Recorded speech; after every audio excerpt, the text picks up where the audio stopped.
kon ñu njëkkee Daouda Mine dañuy dëpp affaire yi kon gannaaw Daouda waaw léegi CNRA mën nañ wax nekk amatul waaw ñu demee ba promulguer loi bi ba mu war a jaar fu mu war a jaar yëpp léegi conseil national de régulation des médias moom moo ko wuutu à part tur yi changé lan moo changé au fond wala lan mooy changé waaw benn li may njëkk a saluer c'était une demande ba nga xamante ne c'est les acteurs des médias ñoom ñoo ko formulé woon et ñu concrétiser ko xaj na ni ñu ko concrétiser les gens sont allés au-delà de ni ko professionnels des médias yi doon demandé. Je vais m'expliquer pour que nga mun comprendre. La deuxième chose dafa nekk lu nga xamante ne dafay respecter la loi. Pourquoi je dis respecter la loi?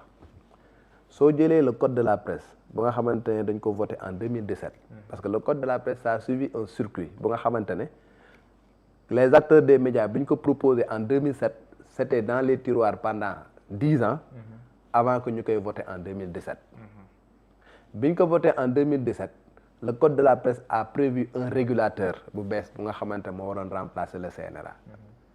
Si tu te rappelles bien à l'époque ñu doon wax ay ARCA. xam nga autorité de régulation de l'audiovisuel et de la communication. bu nga xamante ne c'était il y avait même des projets de loi yu nga xamante ne moo waroon nekk l'organe bi waroon a remplacer le CNRA. Pourquoi? Parce que le CNRA dafa nekkoon benn organe bu nga xamante ne champ de compétence am dafa nekkoon un champ de compétence réduit. Parce que bu ñu wax audiovisuel rajo la ak télévision. Alors que boo jëlee ci code de la presse dafa am benn chapitre bu nga xam ne mi ngi lay wax typologie des médias. Et ci typologie média boobu mi ngi lay wax ne les entreprises de presse c'est les entreprises de presse écrites. Les entreprises de presse audiovisuelle muy rajo ak télévision. ci rajo yi ñu def rajo commercial ak rajo communautaire après ñu daal la ciy dugal les entreprises de presse en ligne bu nga xamante ne bokkul woon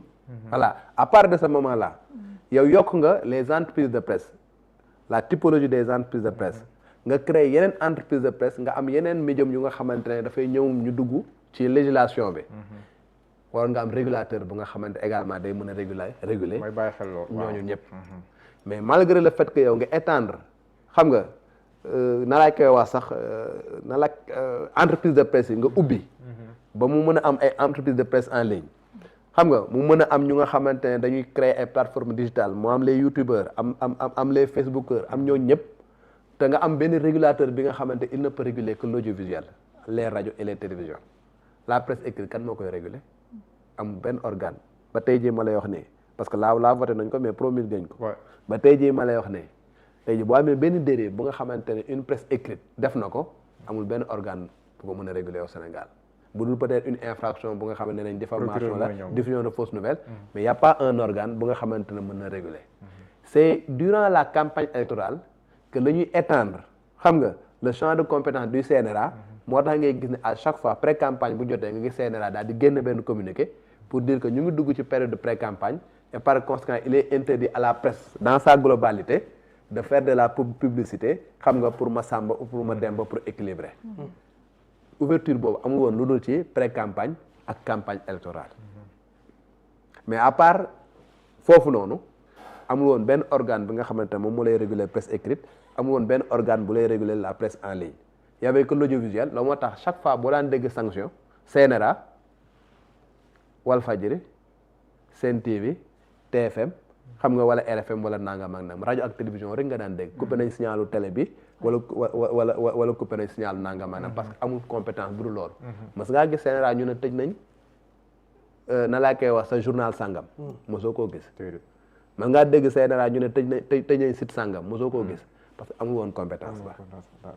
mais dégg nga carrément yàgg nga dégg ñu ne CNRA coupé nañ signalu Walfadjri wala coupé nañ signalu TFM wala coupé nañ signalu Sen TV xam nga wala nangam ak nangam loolu doon nga ko gis parce que encore une fois amul woon léegi nag la nouvelle loi dafay ñëw loolu moo gisee le A là moom lañ remplacer par M CNRA le A bi nekkoon audiovisuel lañu remplacer par média waaw c'est vrai CNRM au lieu de CNRA tu as CNRM le A est remplacé par M média dans toute sa globalité lépp ngi ci biir mooy lépp ngi ci biir ça veut dire que tey organe bu bees bi day am possibilité benn mu réguler la rajo réguler la télévision réguler la presse écrite réguler la presse en ligne lu bees liñ ci indiwaat loo xamante ne c'est au-delà de la demande des régulateurs des professionnels des médias mooy dafa ko étendre ba ci plateforme numérique yi réseaux sociaux ak yooyu réseaux sociaux et consorts yoo nga xamante ne ñu bëri dañ jàppoon que ni pour que réguler ko ça va être très difficile parce que c'est les GAFAM c'est des géants xam nga du numérique muy les Google xam nga ay Amazon et consorts ñuy woowee les GAFAM ñoom ñoo koy gérer et que pour que nga réguler ko il faut véritablement nga am des aptitudes non seulement technique surtout technique pour mun ko gérer comme Chine nu mu ko mën moo tax gars yi ne léegi 72 heures dootul amati daal mais 72 heures ndax dina amati bon je sais pas. je veux dire mais ce sera réprimé voilà. en fait wala boog dinañ ut nu nga ko xeexee lu dul ne si wàllum yoon kese. non seulement di nga am noo koy xeexee si wàllu yoon ni nga koy xeexee mooy lan. déjà à partir du moment où amoo woon législation nga am législation infraction yi fi nekkoon ak yooyu. non seulement infraction yi ça va rester. xam nga les infractions xam nga c'est deux choses. infraction bu nga xam da nga ko def ñaawteef bu nga xamante c'est réprimé par le code pénal. loolu wàllum procureur la. loolu mos nañ koo réprimer. d'accord loolu wàllum procureur la. loolu wàllum procureur la. tey jii amuñu régulateur bu nga xamante ne ci internet bi et conso amuñu ko woon. mais ñaata yoon lañ jàpp ay nit ñu nga xamante ne wax nañ ci waxu internet. loolu infraction la. léegi lan la indi lu bees par rapport ak lu fi nekk existant bi. ci réseaux sociaux yi li mu indi lu bees mooy tan dafay am un régulateur bi nga xamante il sera proactif day saytu xool ñëpp ñi nga xamante ne ñi ngi nekk dans l'écosystème médiatique rajo yi ndax ñu ngi respecté li nga xamante moom la texte yi wax parce que déjà rajo ak télévision yi di nga signé cahier de charge ba pare nga respecté cahier de charge yi les sites internet non seulement tey jii da ngay am obligation le contenu nga xool ba mu nekk un contenu qui respectera xam nga l'éthique la déontologie bu nga xamante ne duñ ci def diffamation duñ ci def diffusion de fausses nouvelles doo ci joxe des informations à caractère personnel doo ci joxe des informations nga xamante ne moom mooy violer la vie privée d'une personne dans l'écriture yu journalistes yi bind mais yamul foofu même tey le forum là bi nga xamante ne par exemple Seneweb tey xam nga moom moo koy ubbi day am désormais la responsabilité xam nga de gérer son forum foofu noonu bu fekkee ne am na yenn dérives yu nga xamante dafay am le régulateur day am possibilité mise en demeure ki nga xamante ne moom mooy Seneweb wala beneen site en ligne et s'il y a des sanctions mu mën a jël ay sanctions contre moom comme nu mu mënoon jëlee ay sanctions contre une radio contre une télévision de la même manière également au niveau de la presse écrite c'est exactement la même chose tey jii une dérive bu nga xamante ne tey une journal def na ko xam nga automatiquement régulateur boobu day am possibilité autosaisir xam nga daal di jël un certain nombre de décisions. donc nekkatul lu nga xamante ne rek da ngay ñëw nga daal di toog ne amatuma compétence benn man mi nga xamante ne bind nañ ma ci journal sangam wala ci surtout sangam daa même possibilité man sama bopp ma dem directement ci régulateur bi daal di dénoncer ñun def nañ ma li def nañ ma la et ñooñu am possibilité def seen liggéey. wala man sama bopp bi nga xamante ne régulateur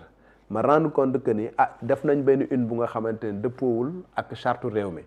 mi ngi boddi xeet wala mi ngi nangam ak nangam et conso et que lii su ma ko bàyyee fa muy dem baaxul man sama bopp ma autosaisir comme ni procureur di autosaisir pour une infraction dem par exemple mettre leen en demeure su fekkee ne préciser nañ ma dóor leen ay sanctions yu nga xamante ne à la kuli alin dañ koy def wala sinon demee moo ordonné à ce que ñu tëj ko et conso loolu day nekk li nga xamante ne lu bees lu amul woon tey boo demee également ci les GAFAM là lu ci bëri problème bi doon am mooy lan il y avait pas une législation au Sénégal bu nga xamante ne moom moo étendroon ay tentaculum jusque là-bas aujourd'hui boo xoolee par exemple GAFAM yëpp ils ont des représentants pratiquement au Sénégal tey jii boo jëlee que mu nekk ay Facebook que mu nekk Google ay ñoom ñëpp ils ont des représentants au Sénégal ay YouTube ñoom ñëpp ils ont des représentants au Sénégal à partir de ce moment-là ce sont ces représentants-là qui vont être l'interlocuteur de l'État du Sénégal du régulateur xam nga avec ces plateformes-là. kon bu gisee dérive par exemple je prends cet exemple sur YouTube. bu Seneweb YouTube bu Seneweb. waaw mu gis benn contenu boo xam ne ce n'est pas adapté au texte. waay léegi CNRM nan lay def. c'est le régulateur. moom si boobu mooy autosaisir. oui bu autosaisir déjà li muy njëkk a def mooy mise en demeure. Seneweb Seneweb bu fekkee ne moom dafa war a retirer contenu moom mu retirer contenu bi. su fekkee ni dafa def benn manquement mu def ko mise en demeure ne ko manquement bi bu mu amatee su fekkee ni dafa persister bu boobaa le régulateur day dem directement ci Google xam nga demande ne ko le contenu la retiré ko yow par exemple mën na demande nga bañ mais bu boobaa ñeneen ñoom ñoo koy non seulement clarité ko mais yow tu vas écoper de sanctions bu nga xamante ne ñoom ñoo koy mën a jël. parce que ñu bëri yaakaaroon ne comme YouTube la ñor rek war nañoo mucc. déedéet kon léegi YouTube dina tax mucc. déedéet mais YouTube boo jëlee contenu jàmbur léegi mu bloqué sa compte. waaw mais par rapport ak les organes qui sont là dañoo yaakaaroon ne bu amee si YouTube rek mucc nga ñoom amuñu benn incidence wala benn. non parce que tout simplement y avait pas une loi. ñoom boo ko mësaan def dañu la ok on n'a pas d'interlocuteur, on n'a pas une base légale. su fekkee ne bëgg nañ ko retirer ci territoire bu amul benn loi bu nga xamante moom mooy sanction loolu ci lan la ñuy basé wu. il faut toujours une base légale pour ça. parce que ni nga xamante ne tey peut-être noonu la doon méttee ci Sénégal. méttil woon ci yenn pays yu nga xamante ne peut-être amoon na une législation bu koy réprimer. parce que état du Sénégal lottoon na si loolu moo tax si événement yi bi mu méttee ñoom Moussa Bokar Thiam ak yooyu li ñu obligé def moom mooy restreindre internet. et bañ ko parce que mënuñu woon am accès si YouTube yeeg yooyu. justement parce que amuñu woon une base légale pour def ko et même restriction boobu nga xamante ne dañ ko defoon. y avait pas une base légale également. la preuve bañ ko defee. même boo demee ci course parce que y a pas une base légale. gis nga boo bëggee gis nga y a pas d'infraction sans texte moom la droit wax. y a pas d'infraction sans texte lépp lu nga xamante ne da nga ko bëgg a réprimer da nga koy prévoir population yi xam ne lii kat dafa nekk lu nga xamante ne dañ koy tere. et que suba boo ko ci teree sanction mën la jot mais man mënu ma jàpp que ne lii lu baax la amul lenn la nga xam lu ma ko tere ma def ko pare nga dóor ma yar foo ma dóoree yar si lan ngay basé pour dóor ma yar boobaa nag maa tooñ fekk ma rek ma daal di lay mbéj nga mbéj ma te fekk peut-être tooñu ma la defuma la dara boobaa damay commettre une infraction damay tooñ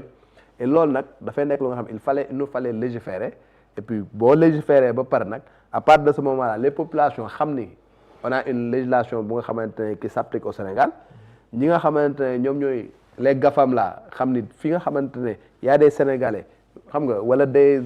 étrangers vivant au Sénégal ñu nga xamante ne ñu ngi utiliser seen plateforme à part du territoire sénégalais ñu xamante ne ci territoire boobu dafa am yenn yu nga xamante ne dañ ko fay tere et képp ku nga xamante ne def nga ko ci territoire boobu également tu es en infraction à part de ce moment là ñoom ñuy mën a agir tey jii ma jox la exemple tey jii da ngay dem dans d'autres pays yu nga xamante ne dañ fay appliquer ay comme par exemple bu ngeen amee YouTube nii. xam ngeen ni à part des États-Unis képp ku nga xamante ne mu ngi xool le contenu de Seneweb depuis les États-Unis à la fin du mois bu ñu leen di verser seeni lu ngeen gagné foofu taxe États-Unis dañ koy dagg ba pare avant ñu leen di verser le reliquat parce que tout simplement ñoom seen législation foofu dafa demander loolu de la même manière ñoom ñuy par exemple fixer ay taxes yu nga xamante ne képp ku nga xamante ne Seneweb est ici au Sénégal mais am na ñu koy visionner depuis les États-Unis justement ñëpp ñu nga xamante ne ñu ngi visionner depuis les États-Unis bu ñu demee foofu taxes ya nga xamante ne xam nga États-Unis daf koo teg ci numérique bi day appliqué wu ci ñoom d'accord bu dee sanction la également c'est exactement comme ça que ça va se passer au Sénégal léegi Aïda bu ñu mënee dem si les acteurs yow Daouda yow boo waxee yow acteur clé nga waaye nag am na yeneen acteurs yu wax Daouda te Synpics aussi kenn mënu koo xeeb si mbir mi ñoom jàpp nañ ni benn lii am kenn impliqué loon si processus de discussion pour élaborer texte bi nga xam te nii moom moo aboutir à l'institution du Conseil national de régulation des médias loolu noonu ñaawul neen ko mais beneen mbir boo xam ne ñaawul neen ko muy benn disposition boo xam dafa nekk si texte mu ne dans l'exécution de sa mission le CNRM peut procéder à des visites et contrôles dans les entreprises ou structures, demander la communication de tout document professionnel et en prendre copie et recueillir sur convocation ou sur place tout renseignement et justification. Le secret professionnel dans les activités qui rentrent dans son champ de compétences n'est pas opposable au CNRM. Nous jàpp na disposition bi c'est un précédent dangereux qui fragilise le principe fondamental du secret professionnel, pilier de l'exercice du journalisme ak yu demee noonu. ñu dem ba jàpp ne sax kon mën na nekk prox ndoolu li ñuy wax ne journaliste dafa indépendant dafa protéger sa source voilà yooyu mën na nekk yoon prox ndoolu pour jaar foofu waaw man nag am na benn lecture bon ku nekk noo koy déggee man am naa nu mu ko déggee boo jëlee benn d'abord que ni y a pas eu de concertation wala ñoo impliqué même CDEPS aussi dégg naa ñu wax lu mel noonu waaw mais foofu aussi man je dois la vérité de dire que ni il y a eu des rencontres yu nga xamante ni la loi là bañ koy commencer impliqué woon nañ des acteurs et il y avait des acteurs de la presse yu nga xamante ne qui ont assisté à ça les organisations faîtières ils ont participé à des rencontres yu nga xamante ne boobu ñu ngi wax léegi et boo xoolee au début non seulement bii dañ ko doon boole mais dañ ko bëggoon boole sax avec le code de la publicité boo xoolee ci début bi il y avait des représentants mieux tey même boo jëlee le CEDEPS ils avaient en dehors de ñoom seeni acteurs ils avaient même pris quelqu'un bu nga xamante ne xam-xamam dafa màcc ci loolu mu nekk un juriste bu nga xamante ne spécialiste du droit des médias Bouna Manel Fall bu nga xamante ne dañ ko jëloon pour que moom muy assister ci loolu parce que moom si boppam dina mën a apporter véritablement les éléments au bénéfice de la corporation et Bouna Manel a participé à tous ces travaux là Bouna Manel demu ci xam nga parce que gouvernement du Sénégal moom moo ko ci c'est le CEDEPS qui l'a choisi voilà comme étant véritablement le juriste du CEDEPS pour que mun dam bokk ci et kooku bokk na ci est-ce que après tout ce qui s'est passé après moom rendre na compte au CEDEPS ça je n'en sais rien mais wax dëgg yàlla je dois à la vérité de dire que ni concertation yooyu les acteurs de la presse man de en tant que président de la commission de la carte nationale de presse je recevais des invitations pour véritablement di ci dem et consort xaj na peut-être benn laa ci bokk benn laa ci dem mais yeneen yëpp demuma ci mais je recevais véritablement des invitations yu nga xamante ne émanant du ministère de la communication ça je dois à la vérité de le dire maintenant ñoom loolu ñu wax est-ce que seen ka nga xamante ne moom la ñu choisiroon pour que mu dem représenter est-ce que rendre na leen compte et consort ça wax dëgg yàlla dese na maa leer d'accord maintenant soo demee ci li nga wax noonu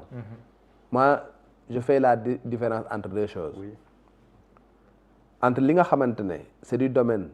de l'éthique et de la déontologie journalistique ak li nga xamante ne c'est du domaine des obligations d'une entreprise de presse c'est deux choses différentes cette disposition là pour man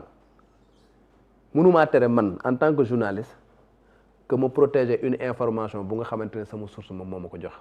parce que loolu man journaliste la loolu c'est le code de la presse qui me dit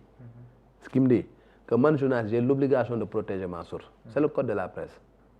moom moo ma ko wax et le code de la presse code bi nga xamante ne moom mooy mettre en place le CNRM ëpp ko benn valeur juridique ëpp ko daraja et mënul déroger à la nga xamante ne code bee moom moo ko jox donc man dans l'exercice de mes fonctions j'ai l'obligation de collecter des informations de les vérifier et de les diffuser j'ai cette obligation là parce que information ba may joxe encore une fois c'est une information qui ne m'appartient pas mais c'est une information qui appartient au public c'est la Constitution qui dit que la population sénégalaise a droit à l'information et cette information là nag man la ko yàlla jagleel man maa koy collecter di ko jox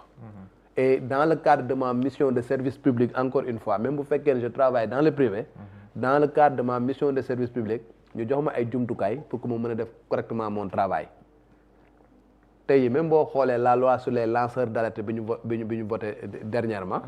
mais même lanceur d'alerte bi nga xam dafa la jox information yow journaliste te bugg ci feeñ et consort yow automatiquement boo jëlee information tu es protégé comme le lanceur d'alerte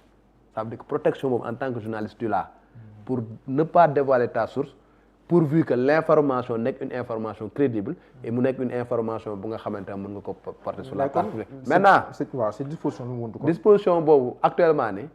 loolu bi mu lay wax c'est les entreprises de presse les entreprises de presse voilà loolu c'est pas le journaliste les entreprises c'est vrai mais les entreprises de presse oui. Une entreprise de presse au sens de la loi sénégalaise c'est comme toutes les autres entreprises c'est comme entreprise ni ngay ubbee entreprise de presse noonu ngay ubbee entreprise bu nga xamante ne day jaay caaf noonu ngay ubbee entreprise bu nga xamante ne day jaay gerte wala day jaay lait wala nangam ak nangam Sénico pour ne pas faire de la publicité xam nga voilà COSEDI par exemple pour COSEDI par exemple c'est une société mais société COSEDI nañ koy ubbee noonu la ñuy ubbee Seneweb da ngay dem uti da ngay dem naka uti benn NINEA registre de commerce ut benn notaire mu constituer la ñu xam ne part yi lii la mu nekk une société nga dem déclarer ko mu nekk une société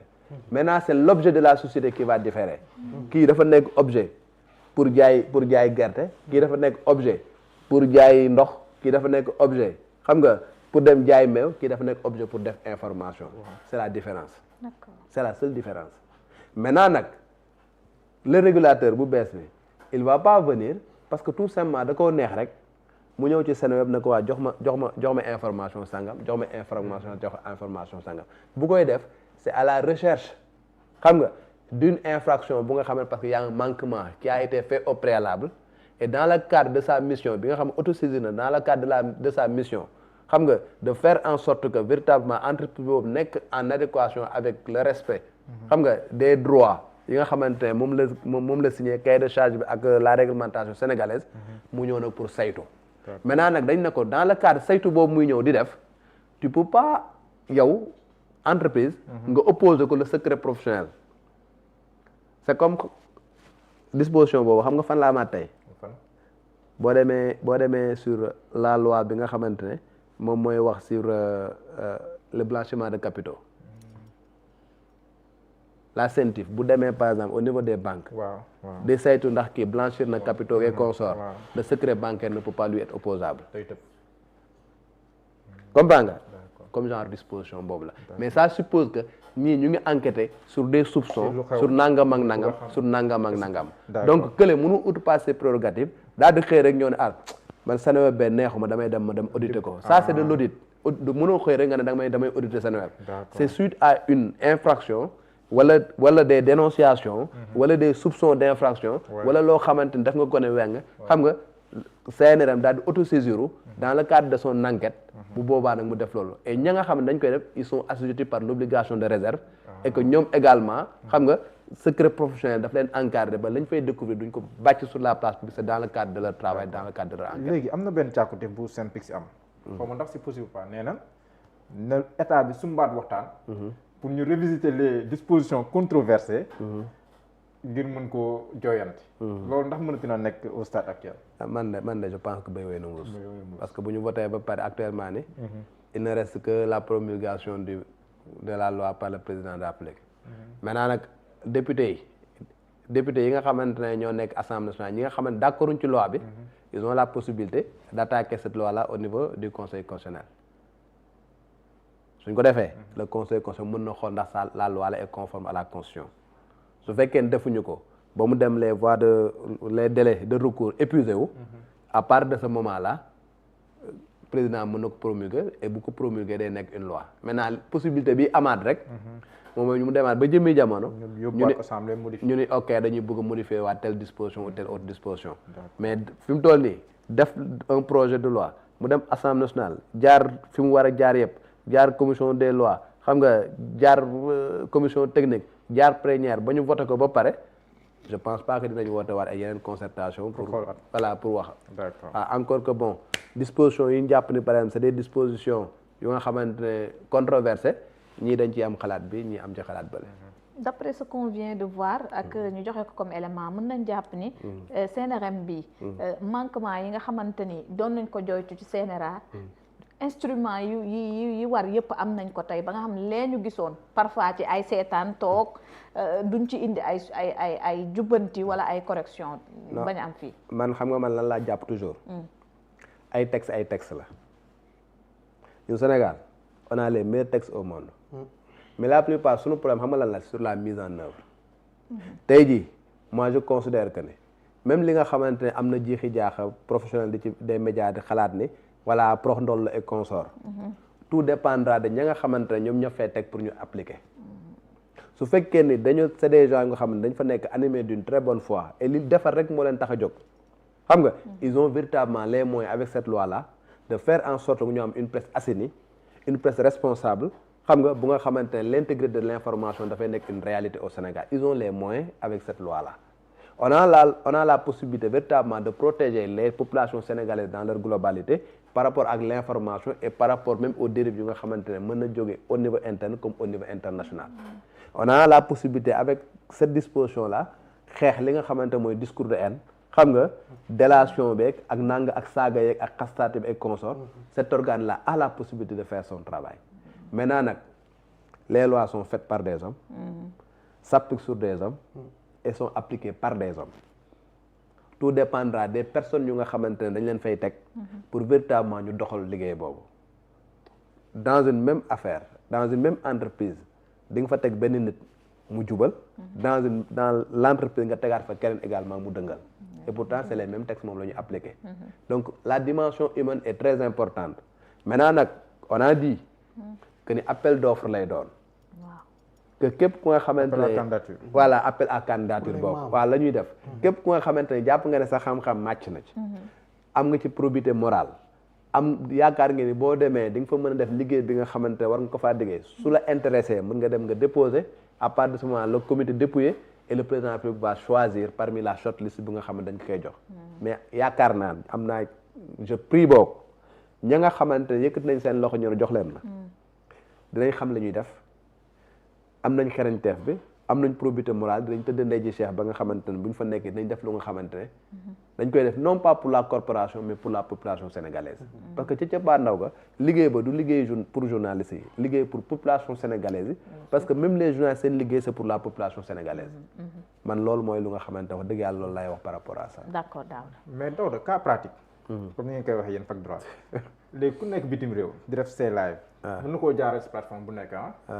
YouTube Facebook ak feneen ak feneen di def say live di yëg ay kàddu yoo xam ne nii loi bu Sénégal wala éthique déontologie des médias yooyu daf koo daax nan la CNRM mën a xeexee loolu waaw xam nga problème bi am tey xam nga tey ki nga xamante ne mi ngi ci territoire français waaw di wax ay waxam moom mi ngi ci territoire français amaana peut-être dans le cadre de la coopération internationale foofu ngay mën a tey c'est arrivé fii nii amoon na ko fi nekkoon ku du doon Souleymane Jules Diop ku daan intervenir au niveau de Seneweb et qui était au Canada et quand il faisait un certain nombre de choses bu nga xamante ne l'État en son temps n'était pas d'accord bu daan porter plainte Canada lañ daan dem porter plainte parce que il est sur le territoire canadien et il faisait ses déclarations à partir du Canada même bu fekkee ni contenu la muy wax ça concernait le Sénégal booy dem bay porter plainte xam nga di nga dem porter plainte fa nga xamante ne foofu lay nekk et consort comprends nga du temps du président Macky Sall également gis nañ fi un certain Assane Diouf bu nga xamante ne depuis les États-Unis la doon waxee la muy waxe et depuis les États-Unis bañ demee également bay déclenche une procédure les gens bi ñu ko déclenché fii dañ ko yóbbu États-Unis ba après moom moo dem ba après finalement ñu rapatrier ko aussi au Sénégal donc ku yaakaar ni le monde mais dans certains pays du yombee noonu fu mel ni Canada par exemple parce que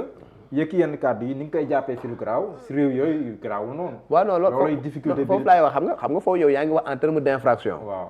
pays bu nekk ak législation mais su fekkee ne par exemple c'est un contenu bu nga xamante ne encore une fois c'est un contenu bu nga xamante ne contenu bu nekk ci plateforme yi ñu jàpp ne c'est un contenu bu nga xamante ne waruwul xam nga na laaj ko sa baaxul et consort yow y a toujours la possibilité yow sa bopp nga daal di koy signaler ci autorités yi nga xam ne ñoom ñoo gérer les plateformes loolu pour que ñu retirer ko parce que li nga xamante ne peut-être jàpp nañ ni du saaga en France mën na nekk quelque chose bu nga xamante ne saaga la au Sénégal dëkk bu nekk ak spécificité am na dëkk yu nga xamante ne peut-être voilà légalise nañ góor jigéen Sénégal légalise wuñ góor jigéen xam nga am na foo xamante nga traité nit ki góor jigéen peut-être du ko def dara xam nga fii Sénégal nga traité nit góor jigéen mën na nekk lu nga xamante ne saaga les consorts donc loolu yëpp c'est des choses yu nga xamante ne voilà les gens dañ ciy tenir compte et loolu moo tax boo xoolee de plus en plus même Google dans chaque pays pratiquement da ciy am représentant wala dans chaque zone au moins parce que encore une fois il y a des spécificités yu nga xamante ne dafay changer xam nga d'un endroit à un autre et loolu nag dafay nekk lu nga xamante ne dans le cadre de l'exercice de la communication xam nañ voilà kon Daouda nekkul menace tey dama gis bi ñu demee assemblée am ay député yoo xamante ni wax nañ ci en tout cas ñenn ñi tàmm di wax ci réseaux sociaux yi ne dañu samp léegi Sénégal loo xamante ni menace la pour les activistes ñenn ñi nga xam dañuy amal ay critiques sur les réseaux sociaux entre autres waaw non man jàpp man boog jàpp ma ne encore une fois ku nekk nu ngi koy gisee man personnellement man jàpp ma ne menace la man je parle pour moi waaw benn jàpp ma ne menace la deux jàpp naa ne lu nga xamante ne un vide juridique bu amoon au Sénégal bu nga xamante ne dañ ko combler man loolu laa jàpp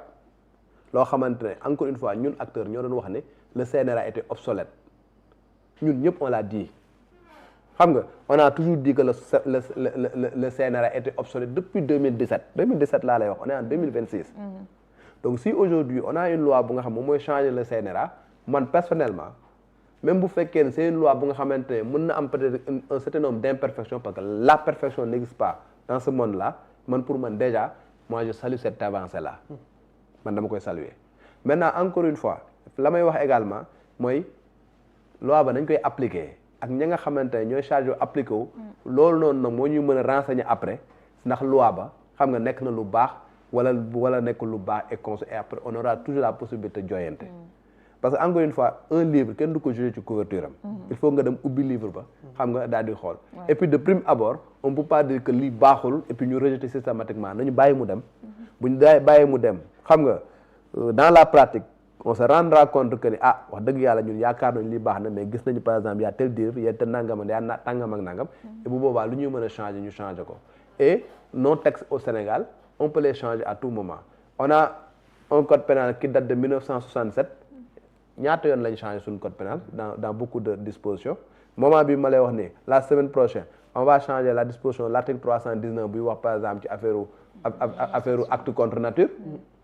parce que tout simplement adduna buy dox da ngay mën a évoluer donc man pour man daal lii ñu voté ne nekk lu nga xamante ne entre baax na ak baaxul moi je dis que baax na